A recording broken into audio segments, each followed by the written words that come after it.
आपने देखा कि कश्मीर घाटी के अंदर फारूक अब्दुल्ला ने किस प्रकार चाइना के समर्थन में एक बयान दिया कि चाइना ही एक ऐसा देश है जो कश्मीर घाटी के जो स्पेशल स्टेटस जो जम्मू कश्मीर का था वो 370 और 35A को बहाल करने के लिए कश्मीरी नेताओं का साथ देने के लिए चाइना ही एक ऐसा देश है।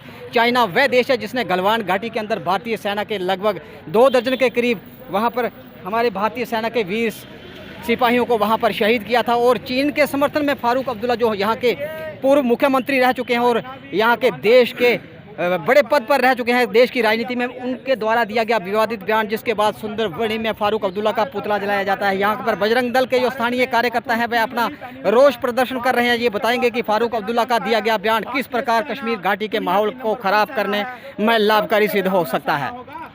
देखो जी, जैसे कुछ दिन पहले फारूक अब्दुल्ला ने एक बयान दिया कि हम चाइना की मदद से कश्मीर में 370 को वापस लाने की कोशिश करेंगे।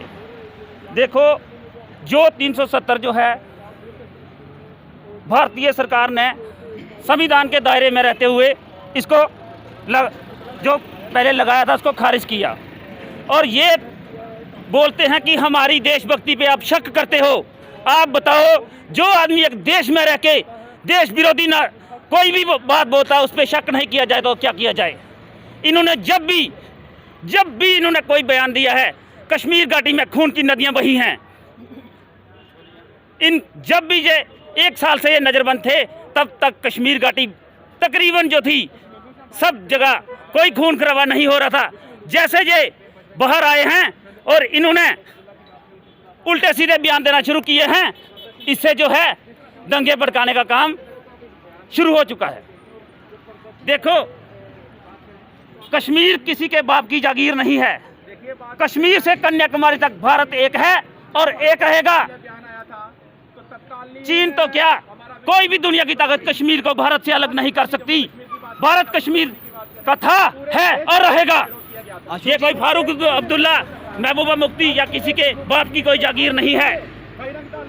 अशोक शिव जी, आप भारतीय सेना से एक सिपाही के नाते वहां से सेवानिवृत्त हुए हैं और कश्मीर घाटी के जो लद्दाख घाटी के गलवान घाटी में भारतीय सेना के आपने देखा किस प्रकार दर्जनों यहां पर भारतीय सेना के जवान सिपाहियों को चाइना की द्वारा कायराना हरकत के बाद वहां शहीद कर दिया गया। और उसी चीन के समर्थन में फारूक अब्दुल्ला जो नज़रबंद थे, रिहाई के बाद वो चीन का समर्थन करते हैं और कहते हैं कि 370 को बहाली के लिए चीन ही कश्मीर घाटी के नेताओं की मदद कर सकता है। ऐसे नेताओं के खिलाफ किस प्रकार की कार्रवाई हो, उन पर कौन सा एक्ट लगे, आप किस प्रकार की मांग भारत सरकार के गृह मंत्रालय से करते हैं?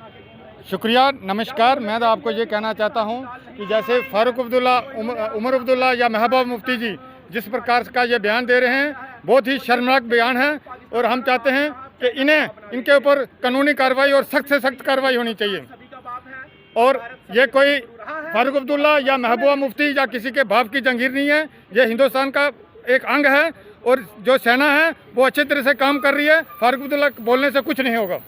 अशोक जी, आप किस प्रकार का सही फैसला जो गृह मंत्रालय का मानते हैं कि जितने भी कश्मीरी घाटी के जो नेता थे उनको नज़रबंद रखा गया था, उनको घरों में ही कैद रखा गया था, उसके बाद कश्मीर घाटी का जो माहौल था बिल्कुल शांत हो चुका था, पत्थरबाज गायब हो चुके थे, मगर अलगाववाद और आतंकवाद की जननी 370 की बहाली के लिए फारूक अब्दुल्ला, उमर अब्दुल्ला और महबूबा मुफ्ती समेत मैं तो आपको ये कहना चाहता हूँ कि जैसे फारूक अब्दुल्ला, उमर अब्दुल्ला या महबूबा मुफ्ती जी जिस प्रकार का ये बयान दे रहे हैं, बहुत ही शर्मनाक बयान है और हम चाहते हैं कि इनके ऊपर कानूनी कार्रवाई और सख्त से सख्त कार्रवाई होनी चाहिए।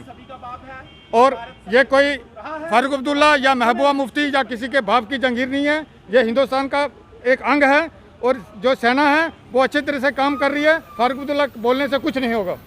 अशोक जी, आप हमारा केंद्र से ये अनुरोध है कि उमर अब्दुल्ला और फारूक अब्दुल्ला और महबूबा मुफ्ती को जल्द दोबारा गिरफ्तार किया जाए, क्योंकि इनकी जो गैलोनी हरकत है, ये हरकत इनकी बहुत ही गलत हरकत है और इनके ऊपर सख्त से सख्त कार्रवाई होनी चाहिए।